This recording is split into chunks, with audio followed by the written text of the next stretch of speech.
بسم اللہ الرحمن الرحیم دوستو السلام علیکم۔ آج ایک چھوٹی سی بات آپ لوگوں سے شیئر کرنا تھی، وہ یہ کہ پی ٹی آئی ورکرز اور پی ٹی آئی رہنماؤں کی گرفتاریاں، اور وہ بھی اس وقت جب الیکشن میں سے صرف 3 یا 4 دن باقی رہ گئے ہیں۔ جہاں تک میں سمجھتا ہوں اس میں ورکرز کو، پی ٹی آئی کے ورکرز کو مایوس نہیں ہونا چاہیے۔ دیکھیے، میں سیاسی نہ ہی رہنما ہوں نہ ہی ورکر ہوں،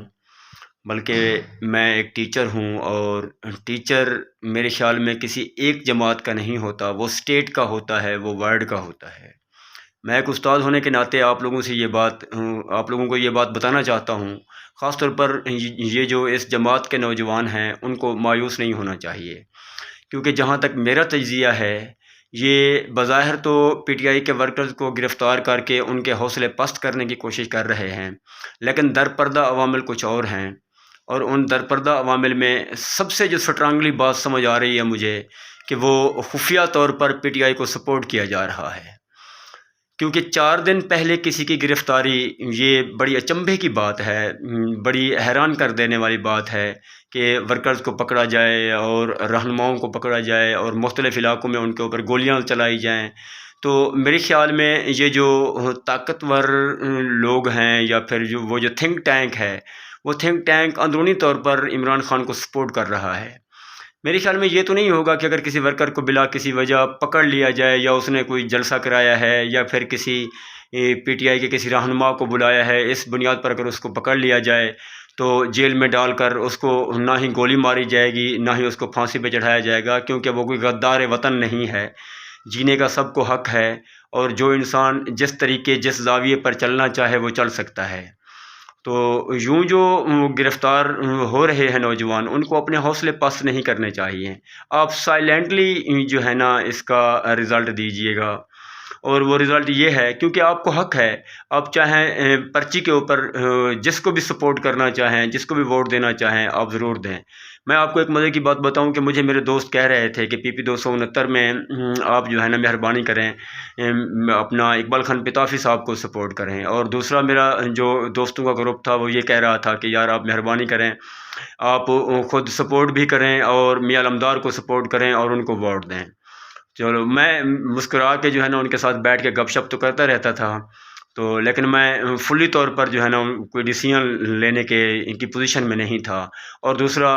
یہ کہہ رہے تھے کہ آپ ملک راشد کو سپورٹ کریں، تو میں اس پر بھی خاموشی اختیار کیے ہوئے تھا، کیونکہ بینگ اے ٹیچر ہر جماعت یا ہر کینڈیڈیٹ کے سے تعلق رکھنے والے لوگ جو ہے نا میرے دوست بھی ہیں، میرے اسٹوڈنٹ بھی ہیں،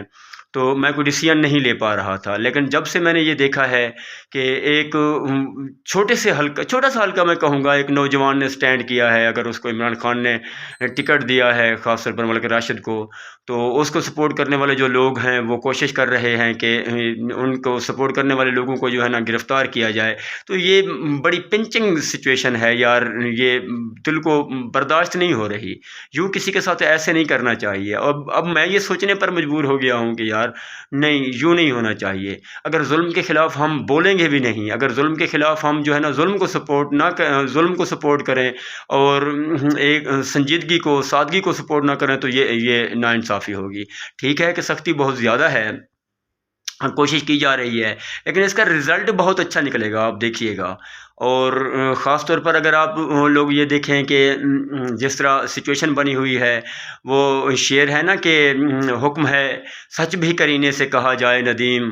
زخم کو زخم نہیں پھول بتایا جائے۔ اور ناصر کاظمی نے کہا تھا کہ اے ہم سخن وفا کا تقاضا ہے اب یہی، میں اپنے ہاتھ کاٹ لوں تو اپنے ہونٹ سے۔ لیکن اس کے برعکس جو ہے نا فیض احمد فیض نے کہا تھا، جو رکے تو کوہ گراں تھے ہم، جو چلے تو جان سے گزر گئے، رہ یار ہم نے قدم قدم تجھے یادگار بنا دیا۔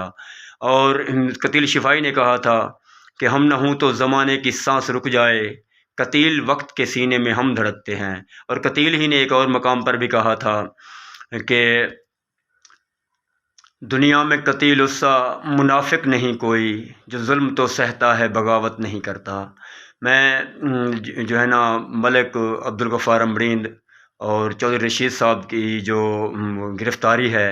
میں اس کی مذمت کرتا ہوں۔ یار یوں نہیں کرنا چاہیے، ہم پاکستانی ہیں،